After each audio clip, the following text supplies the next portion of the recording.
नमो गोभ्यः श्रीमतीभ्यः सौरभेभ्य एव च नमो ब्रह्मसुताभ्यश्च पवित्राभ्यो नमो नमः। कृष्णाय वासुदेवाय हरये परमात्मने प्रणतः क्लेशनाशाय गोविन्दाय नमो नमः। ईश्वरो गुरुरात्मेति मूर्तिभेदविभागिने व्योमवद्व्याप्तदेहाय दक्षिणामूर्तये नमः। शङ्करं शङ्कराचार्यं केशवं वादरायणं सूत्रभाष्यकृतौ वन्दे भगवन्तौ पुनः पुनः। श्रीराम जय राम जय जय राम।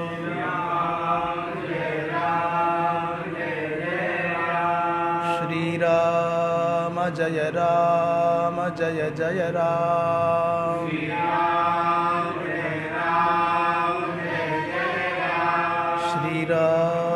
जय राम जय जय राम।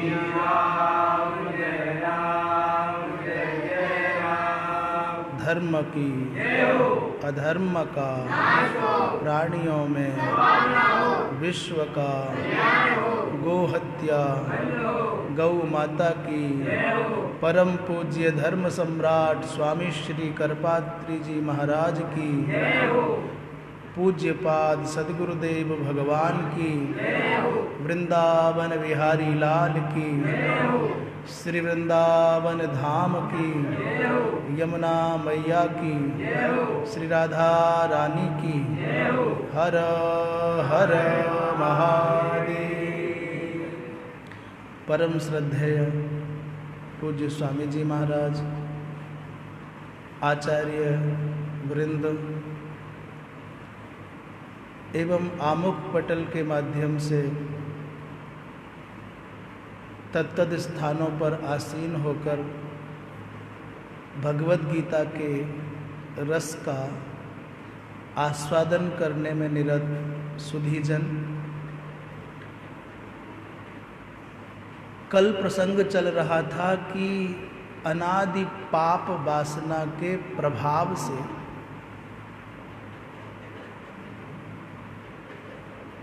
साधना में निरत व्यक्ति भी, साधक भी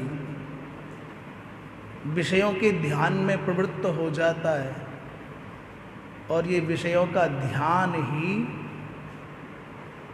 पतन का मुख्य कारण है। ये जो विषय ध्यान है यही व्यक्ति को निरंतर पतन की ओर ले जाता है, क्योंकि विषयों का ध्यान करने से उनमें आसक्ति हो जाएगी, उनको पाने की इच्छा जग जाएगी और जब उनकी प्राप्ति में कोई बाधा पहुंचाएगा तो क्रोध आएगा और क्रोध होगा तो सम्मोह माने कार्य और अकार्य का निर्णय करने की क्षमता चली जाएगी। और ये सम्मोह होने का अर्थ है कि गुरुजनों की कृपा से, शास्त्रों के स्वाध्याय से जो हमको स्मृति प्राप्त है वो स्मृति चली जाएगी और स्मृति भ्रष्ट हुई, स्मृति का नाश हुआ तो बुद्धि नष्ट हो जाती है और बुद्धि नष्ट हो जाती है तो व्यक्ति ही नष्ट हो जाता है। इसी प्रसंग को आगे बढ़ाते हुए आद्य जगद्गुरु भगवान शंकराचार्य कहते हैं कि सर्वानर्थस्य मूलम विषयाभिध्यानम, सभी अनर्थों का मूल है विषय का ध्यान। और ये केवल गीता जी की बात नहीं या ग्रंथों की बात नहीं है, ये प्रत्येक व्यक्ति का अपना अनुभव होगा। हर व्यक्ति ये समझता है कि हाँ, मन के किसी कोने में जब विषय का ध्यान प्रारंभ होता है तो वहीं से पतन की प्रक्रिया प्रारंभ हो जाती है। इसलिए सब अनर्थों का मूल बताया विषय का अभिध्यान। अब इससे बचने का उपाय क्या है? अथ इदानीम मोक्ष कारणम इदम उच्यते। भगवान वासुदेव की मंगलमयी वाणी, रागद्वेष वियुक्तैस्तु विषयानिन्द्रियैश्चरन् आत्मवश्यैर्विधेयात्मा प्रसादमधिगच्छति। रागद्वेष वियुक्तैस्तु विषयानिन्द्रियैश्चरन् आत्मवश्यैर्विधेयात्मा प्रसादमधिगच्छति। सामान्यतया अर्थ को समझ लें पहले। भगवान कृष्ण कहते हैं, हे पार्थ, इंद्रियों के द्वारा विषयों का सेवन तो करना चाहिए, क्योंकि है इंद्रियां, इसीलिए। आँख है तो देखने के लिए ही है, नासिका है तो सूंघने के लिए ही है, कान है तो श्रवण करने के लिए ही है, जिह्वा है तो रस का स्वाद लेने के लिए ही है, और त्वचा है तो स्पर्श का बोध करने के लिए ही है। इंद्रियां हैं, उनका जो कर्म है वो तो करेंगी, परंतु क्या देखना है क्या नहीं देखना, कैसे देखना है कैसे नहीं देखना, कब देखना है कब नहीं देखना, जैसे हम आँख का उदाहरण दे रहे हैं, वैसे समग्र इंद्रियों के साथ में इन प्रश्नों को जोड़ लो। दूसरी बात, ये बात अलग हटके कही है। भगवान तो कहते हैं कि रागद्वेष वियुक्त होकर के इंद्रियों के द्वारा विषयों का सेवन करना चाहिए। इन इंद्रियों के द्वारा विषय का सेवन कैसे करें? बोले अत्यंत आसक्ति के साथ लालायित होकर के करोगे तो भी बंधन में जाओगे, और यदि बिना मतलब के अकारण घृणा करोगे तो भी आप बंधन में जाओगे। सुलभ हो जाए तो राग नहीं, और असुलभ हो, अप्राप्त हो तो उनके प्रति कोई घृणा बुद्धि नहीं, दुराग्रह नहीं होना चाहिए। राग का मतलब है प्रीति, और प्रीति को ही कहते हैं आसक्ति। तो प्रीति रहित तो होकर के, आसक्ति रहित तो होकर के इंद्रियों के द्वारा इंद्रियों के विषयों को स्वीकार करना चाहिए, और द्वेष रहित तो होकर के सेवन करना चाहिए। कहते हैं आत्मवश्यैर, इन इंद्रियों का एक विशेषण और है, बोले आत्मवश्यैर इंद्रियै ही, आत्मनियंत्रित इंद्रियों के द्वारा रागद्वेष रहित होकर के विषयों का जो सेवन करता है वो विधेयात्मा प्रसाद को, माने प्रसन्नता को प्राप्त हो जाता है। ये श्लोक का सामान्यतया अर्थ है। यही चाहिए, ऐसा दुराग्रह ना हो। जो प्राप्त है उसका शास्त्र की मर्यादा में सहज स्वीकार करके उपभोग करे और आगे बढ़ जाए। एक इस बात को इसलिए कह रहे हैं कि आपने काम की निंदा की। संसार कहता है काम बहुत बुरा है, और यदि काम बुरा है तो फिर संसार की ये जो सृष्टि की प्रक्रिया है ये कैसे चलेगी? भगवत गीता ही समाधान करती है, उत्तर देती है। भगवान कहते हैं कि काम वंदनीय भी है, काम निंदनीय भी है और वंदनीय भी है। धर्मा विरुद्धो भूतेषु कामोहम या कामोस्मि भर्तर्षभ। जो धर्म के अविरुद्ध है अर्थात धर्म के अनुकूल है वो काम वंदनीय है, पर जो धर्म के विरुद्ध है, धर्म के प्रतिकूल है, वो काम निंद्य है। ऐसे प्रत्येक इंद्रिय का विषय वो धर्म के अनुकूल है तो वंदनीय है, और धर्म के अनुशासन से बाहर है, बहिर्मुख है, तो निंदनीय है।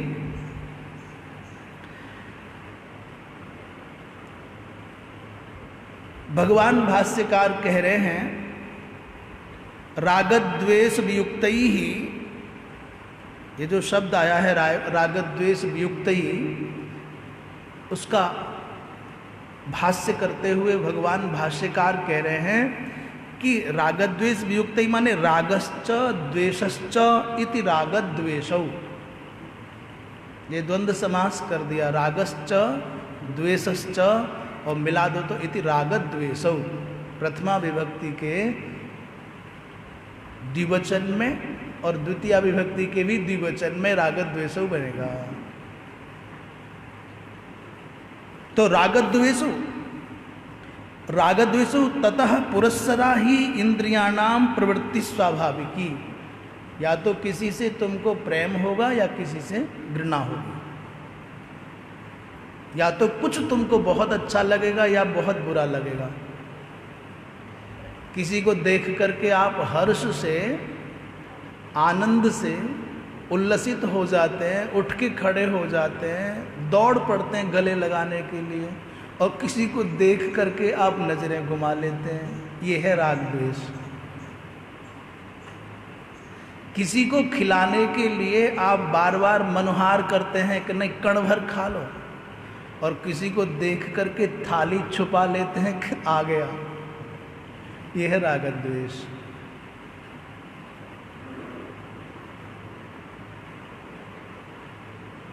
जो पदार्थ आपको अच्छा लगता है उसमें आपको राग हो जाता है, और जो पदार्थ आपको अच्छा नहीं लगता, दुनिया को लगता हो, उससे आपको द्वेष हो जाएगा।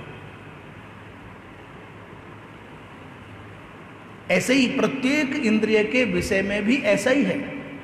कहीं आप जा रहे हो पैदल पैदल और पुष्पों की खुशबू आती हो तो आप ठहर जाना चाहोगे और देखोगे किधर से खुशबू आ रही है, रुक गए, और जरा बदबू आ रही हो तो कहो ठहर जाओ ना भाई साहब।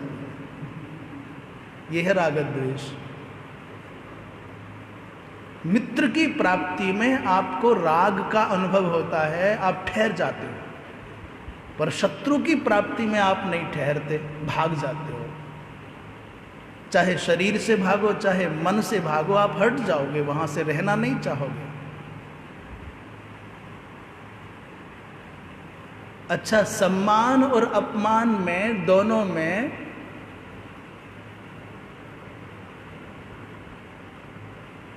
यदि विचार करें तो सम्मान आपकी गति को रोकता है। सम्मान आपकी गति को रोकता है, क्योंकि सम्मान करने वाले आगे से आते हैं, प्रणाम करते हैं, माला पहनाते हैं, झुकते हैं, दो मीठी बातें करते हैं, महाराज बहुत अच्छा लगा, आपके दर्शन हो गए, आपकी गति रुक गई। और अपमान जब होता है तो आप बिना चाबी के सेल्फ स्टार्ट होते और भागने लग जाते हो। अपमान आपकी गति बढ़ाता है, सम्मान आपकी गति का अवरोधक है। तो ये राग द्वेष को समझने के लिए चर्चा कर रहे थे, राग और द्वेष से मुक्त होकर के, क्योंकि मनुष्य की जो इंद्रियां हैं वो राग द्वेष से पुरस्सर माने युक्त होकर के प्रवृत्त होती हैं। या तो राग होगा या द्वेष होगा, तभी ये आँख नाक कान चलेगा, ये स्वाभाविक है। तत्र यो मुमुक्षु भवति, ऐसी अवस्था में जो मुमुक्षु है, जो मोक्ष की इच्छा जिसके मन में है, जो मोक्ष चाहता है, स्वताभ्याम अर्थात रागद्वेषाभ्याम, उस मुमुक्षु को चाहिए कि इन इंद्रियों को रागद्वेष से रहित होकर के प्रयोग करे। श्रोत्रादिभिः इंद्रियैः विषयान माने अवर्जनीयान चरण उपलभमान आत्मवश्यई आत्मनो वश्यानि वशीभूतानि तैः आत्मवश्यैः। कहते हैं इंद्रियों के द्वारा विषयों का सेवन करना है, तो कौन से विषयों का सेवन करना है और कौन से विषय का सेवन नहीं करना है, ये निर्णय करना पड़ेगा। वो निर्णय क्या है? बोले अवर्जनीयान। जैसे स्त्री का संस्पर्श किसी गृहस्थी के लिए धर्म हो सकता है, पर सन्यासी के लिए वो महापाप है। सन्यासी के लिए तो काठ की स्त्री का स्पर्श भी निषिद्ध है। यदि प्रतीक रूप में हो तो उसका भी संस्पर्श निषिद्ध है।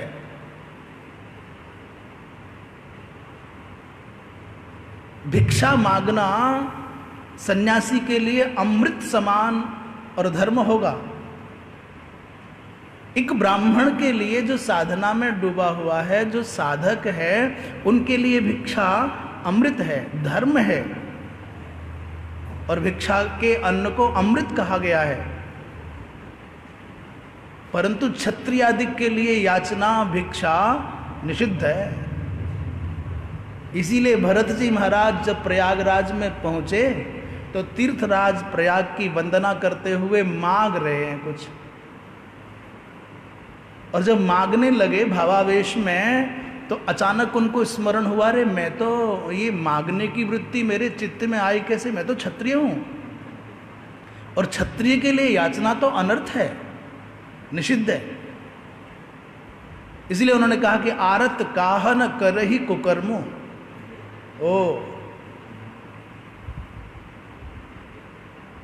झोली फैला करके मांग रहे थे, अचानक बोध हुआ कि याचना तो क्षत्रिय के लिए वर्जित कृत्य है, इसलिए बाद में जोड़ दिया आरत काहन करहि कुकर्मो।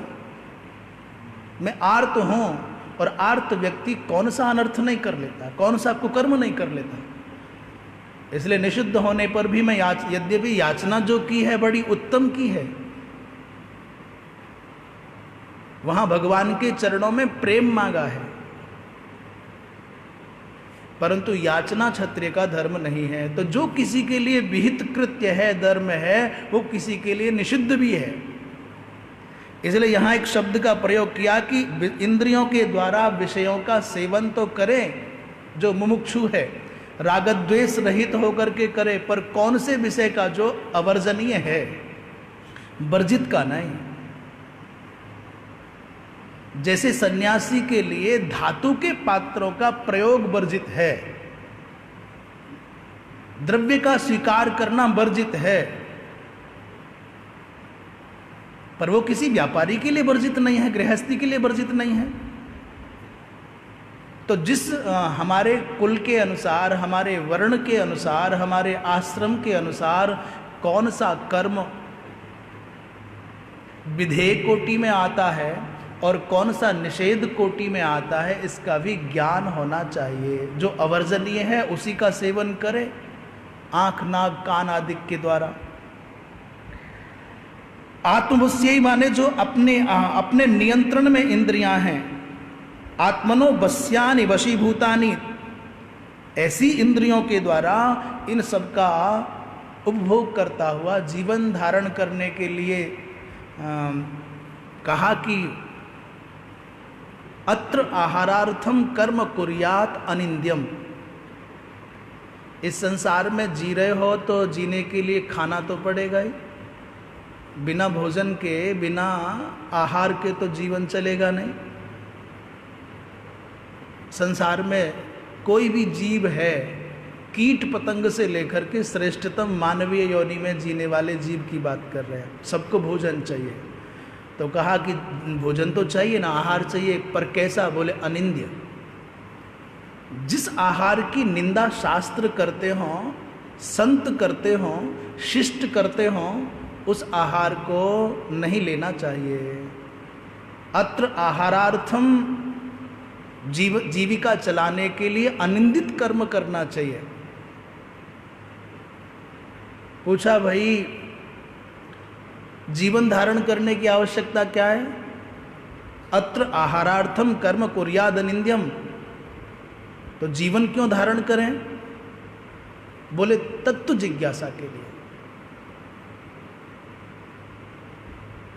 जीवन इसलिए नहीं है कि आपको अपनी इच्छाओं की पूर्ति करनी है, आपके मन में जो विभिन्न प्रकार के संकल्प जग रहे हैं उनके लिए आप जी रहे हैं। हमारा एक सपना है, उसके लिए प्रायः लोग कहते हैं साहब मैं मेरे सपने की पूर्ति के लिए, मेरे पिता के सपने को पूर्ण करने के लिए जी रहा हूँ। ना भाई,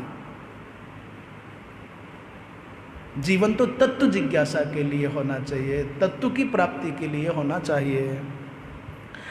तो इच्छा तो विधेय आत्मा अंतःकरणम यस्य स, विधेय आत्मा का अर्थ है कि जिसका अंतःकरण उसके बस में है। ऐसे महापुरुष को प्रसाद की प्राप्ति होती है, माने प्रसन्नता की प्राप्ति होती है, अर्थात वो स्वास्थ्य को प्राप्त करता है। एक नया शब्द आ गया, स्वास्थ्य। स्वास्थ्य और प्रसन्नता और प्रसाद तीनों एक है। प्रसाद कहते हैं प्रसन्न होने को, प्रसन्न होना है स्वस्थ होना, और स्वस्थ होने का मतलब ये नहीं है कि रोगी नहीं है। स्वस्थ होने का मतलब बीमारी का ना होना नहीं है। हमारे डॉक्टर साहब बैठे हैं, लोग प्राय कहते हैं साहब स्वस्थ हो गए, ये अस्वस्थ हैं। इसका अर्थ ये है कि शरीर में कोई रोग हुआ तो अस्वस्थ हो गए, और रोग की निवृत्ति हो गई तो स्वस्थ हो गए। वस्तुतः व्यवहारिक भाषा में जो स्वस्थ और अस्वस्थ का प्रयोग होता है वो उद्देश्य यहाँ नहीं है। स्वस्थ शब्द का अर्थ है स्वस्मिन् स्वरूपे तिष्ठति इति स्वस्थः, जो आत्मस्वरूप में अवस्थिति है, जो परापेक्षी नहीं है, पराश्रित नहीं है, वो स्वस्थ है। स्वस्मिन् आत्मनि, स्वस्मिन् माने स्वकीय स्वरूपे, तिष्ठति इति स्वस्थः, जब आप आत्मस्वरूप में अवस्थित हैं, जब आप परावलंबी नहीं हैं, जब आप पराश्रित नहीं हैं, तब आप स्वस्थ हैं। और जब आपको किसी दूसरे के सहारे की, आलंबन की आवश्यकता है तो आप अस्वस्थ हैं। और प्रायः हम संसार में जितने लोग हैं सब अस्वस्थ हैं, और प्रायः जितने बाबा जी हैं ये तो महा अस्वस्थ हैं। ये तो बिना किसी के सहारे के सांस नहीं ले सके। जितने बड़े पद पर व्यक्ति बैठा है उतना ही अस्वस्थ है, वो तो बिना लोगों के चल नहीं सकता। इसलिए जो बड़प्पन है ना, संसार की दृष्टि से ओढ़ा गया जो भार है बड़प्पन का, ये व्यक्ति को किसी काम का नहीं रहने देता है। बिना दो चार के साथ निकल ना सकें, जा ना सकें, खा ना सकें, बैठ ना सकें, रह ना सकें। स्वस्थ तो वही है जो स्वावलंबी है, स्वाधीन है, स्वाश्रयी है, जिसे दूसरे की आवश्यकता नहीं है। तो अच्छा, ये तो बात रही शास्त्र की दृष्टि से। इसको कहते हैं आत्मा वश्यो येषाम तानि सर्वत्र आत्म भावना युक्तानि, और तैर विधेय परिनिष्ठितः आत्मा मनो यस्य सह। ये आत्मवश्यर विधेय आत्मा शब्द पर विवेचन किया। एक बात और कह करके फिर इस पर व्यवहारिक बात करेंगे। अग्नि संगात यथा लोहम अग्नित्वमुपगच्छति। एक लोहे का, अभी चिमटा कहो, संडासी कहो, या जब लोहार किसी यंत्र का निर्माण करता है तो उस लोहे को पहले अग्नि में तपाता है। काला, भारी और ठंडा लोहा, मैंने एकदम काला और वजनदार और ठंडा लोहा अग्नि में प्रवेश करते ही अपना रंग छोड़ देता है और दूसरा रंग धारण कर लेता है। कैसा हो जाता है लोहा? कैसा हो जाता है? लाल।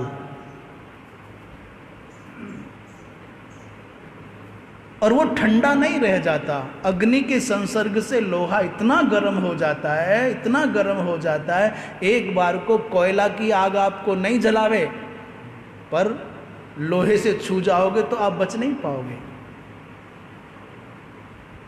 जिस अग्नि के संसर्ग से उसमें दाहकता आई है वो इतनी प्रचंड दाहकता है कि उसका निज स्वरूप चला गया, वो लाल हो गया, इतना दाहक हो गया कि स्पर्श करोगे तो जल जाओगे। तो भला बताओ, लोहा कहीं लाल होता है? धरती पर कभी किसी ने लाल लोहा देखा है? कभी लोहे को जलाता हुआ सुना है किसी ने कि लोहा जला देगा? कहीं दुनिया में आपने सुना है कि अग्नि भारी होती है? अग्नि भारी नहीं है। भार तो उस ईंधन का है, अग्नि के आश्रय का है। अग्नि भारी नहीं हो सकती। जो अग्नि में भार की प्रतीति हो रही है, तो कह रहे हैं अग्नि संगात यथा लोहम अग्नित्वम उपजायते। अग्नि के संग से जैसे लोहा अग्नि के जैसा हो जाता है, वैसे ही आत्म संगात तथा गच्छत्यात्मताम इंद्रियादिकम। ऐसे ही आत्मा के संसर्ग से, आत्मा के संग से ये इंद्रियां भी आत्मगुण को प्राप्त कर लेती हैं। संसर्ग का ये प्रभाव है कि अब ये व्यवहार की बात कर रहे थे हम, रागद्वेष वियुक्त कैसे हों। गीता जी के माध्यम से भगवान कृष्ण ने अर्जुन को उपदेश दिया कि देखो, जो व्यक्ति इंद्रियों के विषयों का राग रहित होकर के, द्वेष रहित होकर के सेवन करता है, जो आत्मनियंत्रित इंद्रियों के द्वारा ऐसा सेवन करता है, वो प्रसन्न रहता है, वो प्रसाद गुण को प्राप्त हो जाता है। ये बात हो गई 5000 साल पुरानी। हमारे और आपके जीवन में इस बात का, इस सिद्धांत का उपयोग क्या है? क्या हम लोग भी अपनी इंद्रियों को राग द्वेष रहित होकर के, इंद्रियों के द्वारा अपने व्यवहारिक जीवन को चलावें, तो क्या हम भी प्रसन्नता को प्राप्त हो सकते हैं? उत्तर होगा 100% अवश्य। किसी से तुम प्रेम करते हो और अति से प्रेम करते हो, देखे बिना, बोले बिना, बात किए बिना आपको चैन नहीं आता, आप प्रसन्न नहीं हो सकते कभी। आप जीवन में कभी प्रसन्न नहीं हो सकते, क्योंकि आपकी प्रसन्नता तो उसके आश्रित है। देखोगे, बोलोगे, मिलोगे तो खुश होगे। और मिलन की बात यह है कि मिले तो मिल लिए। आगतम, हमारे गुरुजन कहा करते थे, आगतम स्वागतम कुर्यात, आए हैं तो स्वागत करो, और गच्छन्तम न निवारयेत। परम श्रद्धेय पूज्य स्वामी विष्णु आश्रम जी महाराज वे कहते, आगतम स्वागतम, आगे आए हैं तो आओ भैया बैठो, पूरा निष्कपट भाव से, कोई उसमें माया नहीं, उसमें कोई अभिनय की आवश्यकता नहीं है।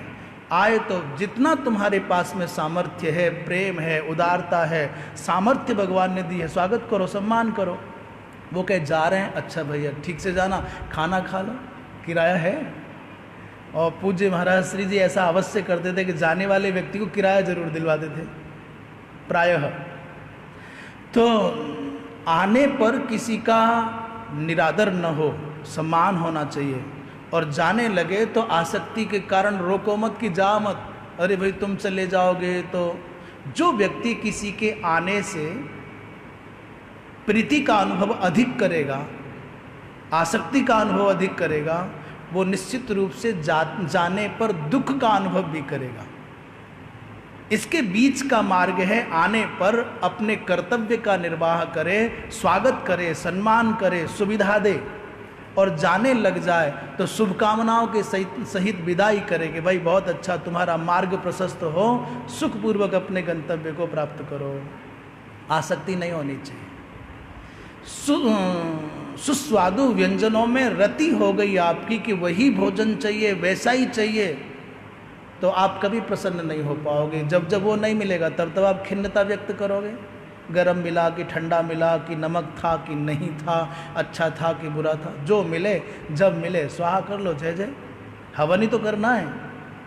भोजन करना भी यज्ञ करने के जैसा है। भोजन करना, हाँ, भोजन करना हवन करने के जैसा है।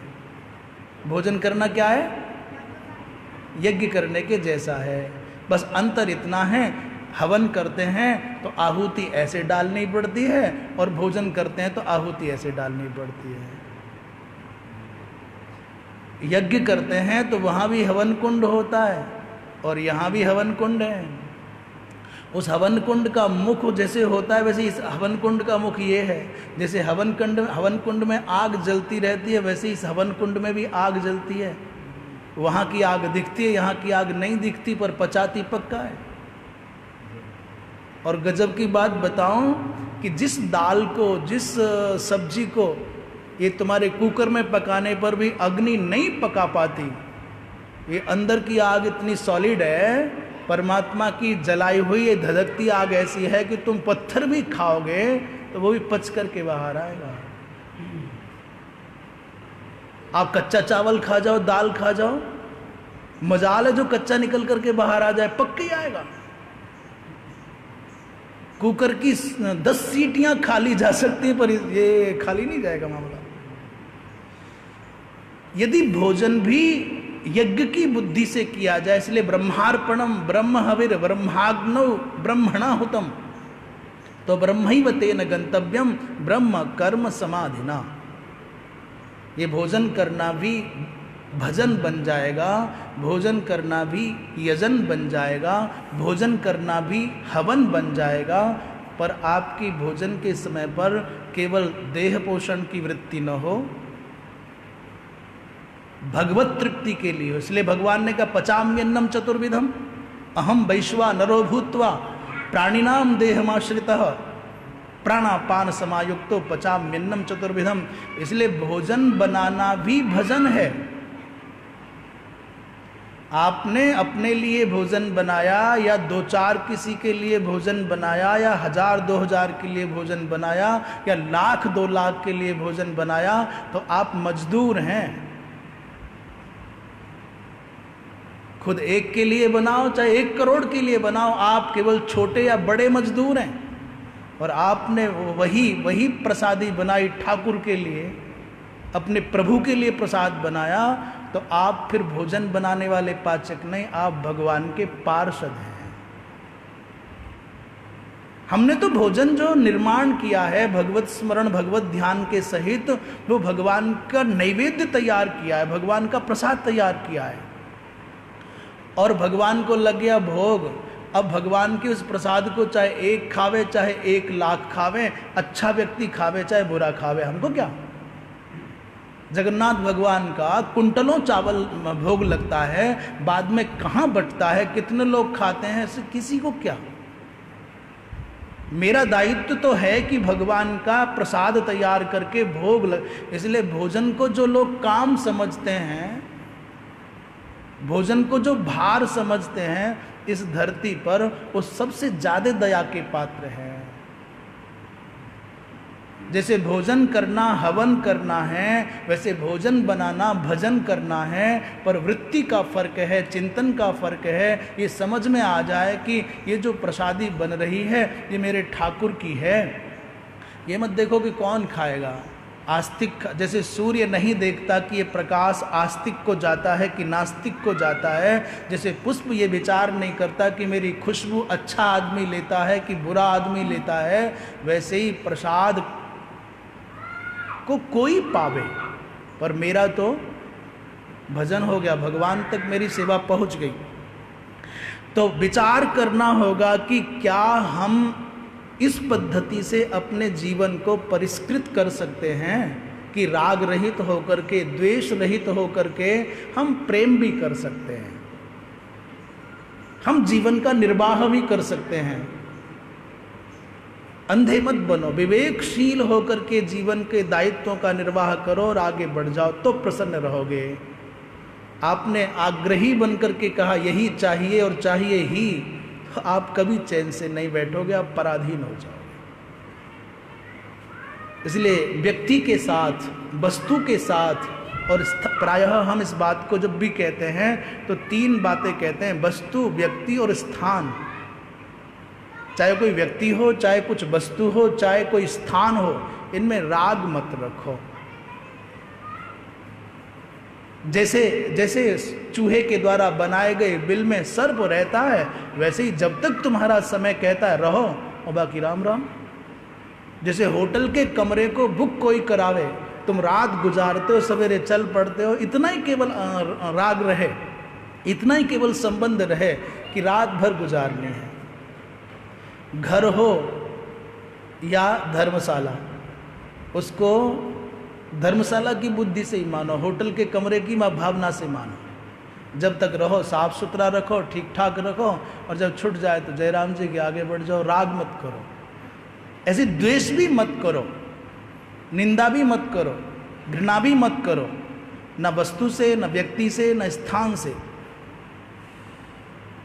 इस पद्धति से हम आत्मनियंत्रित इंद्रियों के द्वारा विषयों का राग रहित, द्वेष रहित होकर के जीविका निर्वाह के लिए, जीवन निर्वाह के लिए जीवन यात्रा को चलाएंगे, तो हम भी, आप भी सब प्रसन्नता को प्राप्त होंगे, हम प्रसाद गुण को प्राप्त होंगे, हम स्वस्थ हो जाएंगे।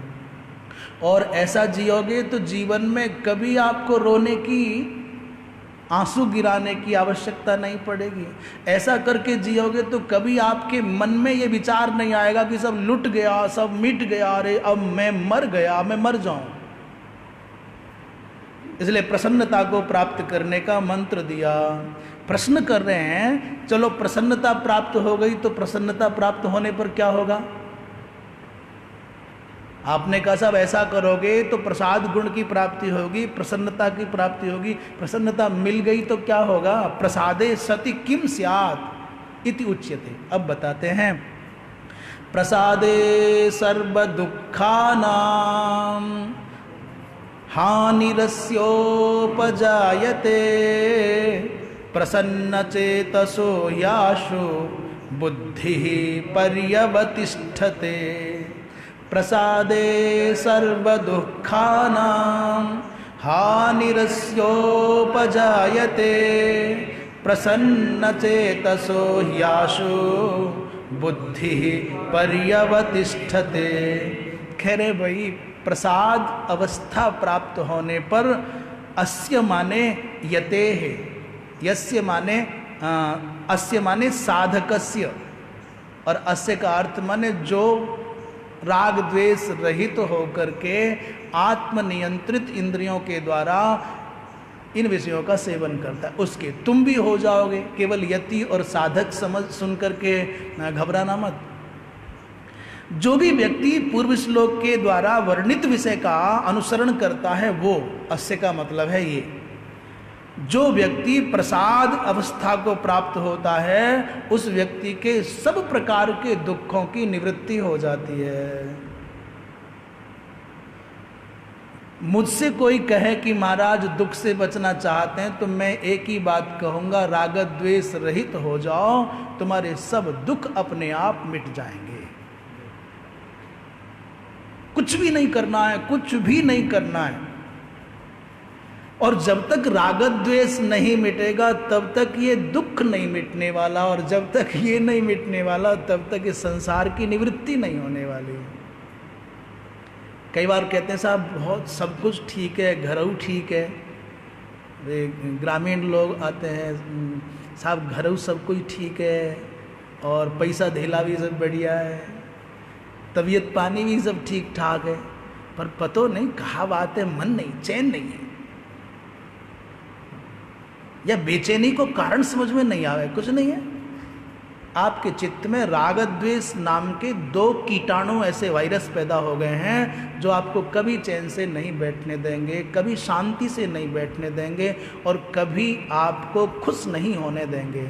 मजबूरी में महफिल में खड़े होकर के तुम चेहरा देख करके मुस्कुराने लग जाओ, नाटकीय, पर चित्त से कभी प्रसन्न नहीं रह पाओगे। यदि अंतःकरण में प्रसन्नता का, आनंद का अनुभव करना है तो राग द्वेष रहित हो जाओ। कोई रूठ जाए तो पचाओ, और कोई मन जाए खूब तुम पर लट्टू है तो भी पचाओ।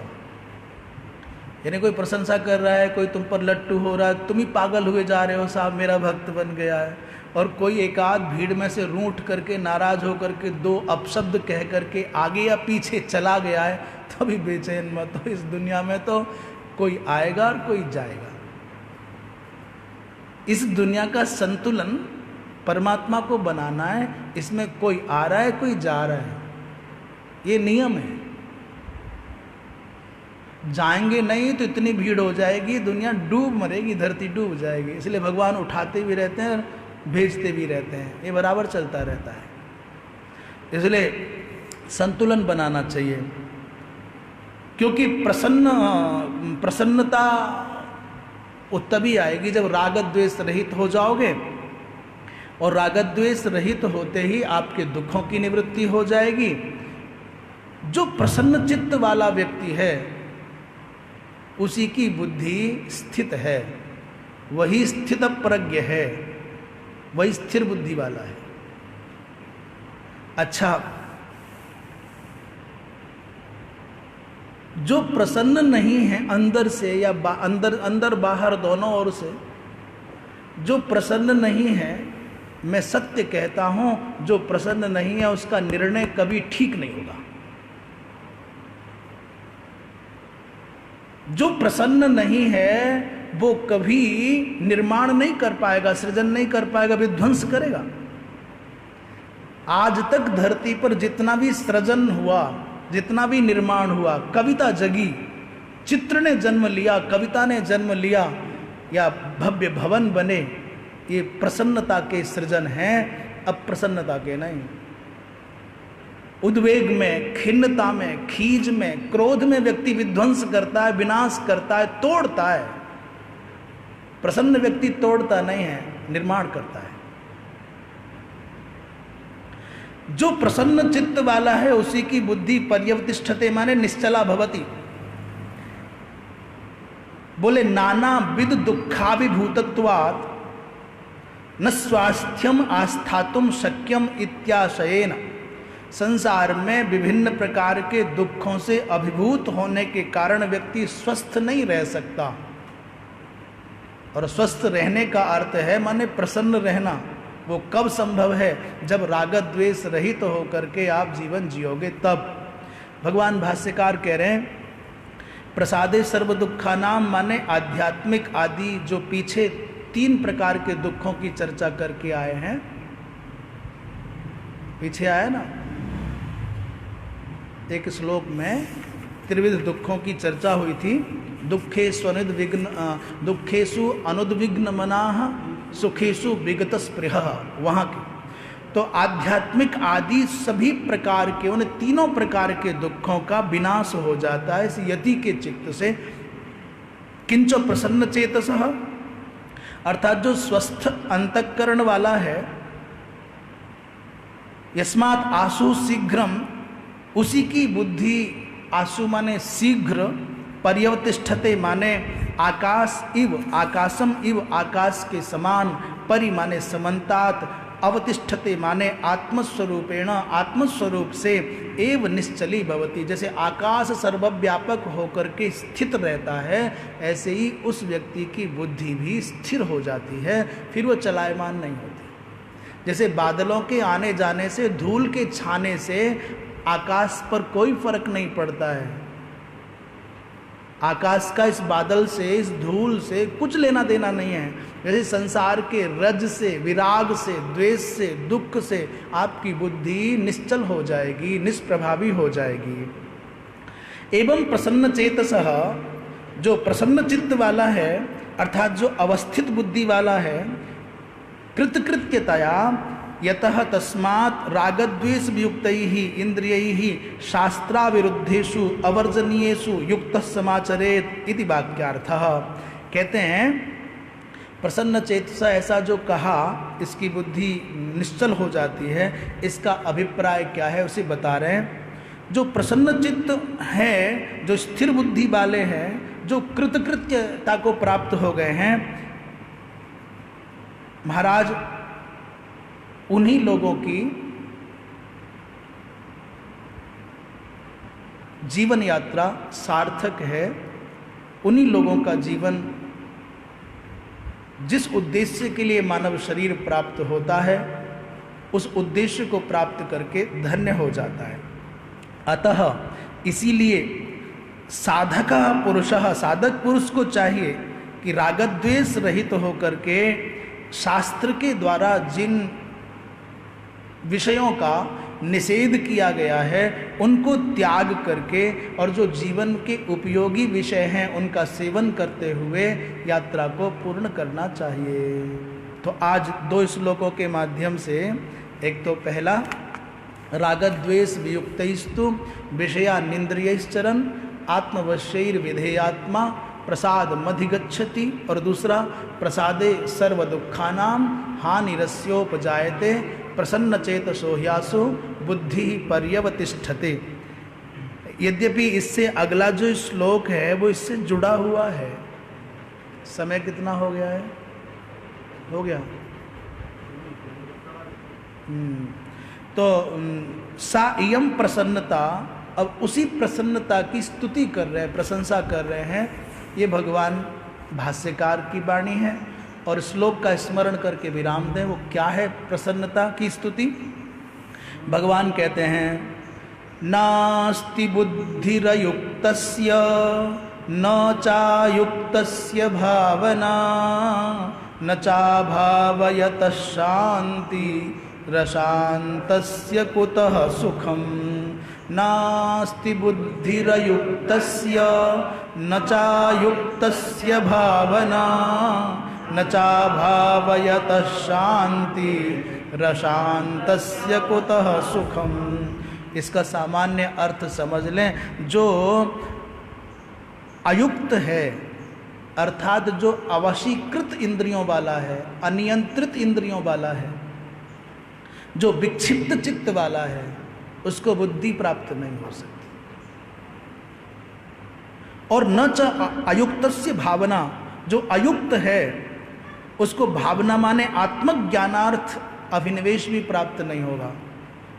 और जो महाराज अयुक्त है वो आत्मज्ञान के अभिनिवेश से जो शून्य है, जो ब्रह्म भावना से विवर्जित है, अयुक्त अभावयतः माने ब्रह्म भावना विवर्जित है, उसको शांति नहीं हो सकती, वो कभी शांत नहीं हो सकता। और अशांतस्य कुतः सुखम, जो अशांत है उसको कभी सुख की प्राप्ति नहीं हो सकती। तो ये माला है प्रसादे सर्व दुखानाम से लेकर के अशांतस्य कुतः सुखम। इस पर भगवान भाष्यकार की दृष्टि से, अन्य आचार्यों के सूक्ष्म भावों से पुष्ट करके इस विषय पर विचार कल होगा। अब वाणी को यहीं विराम।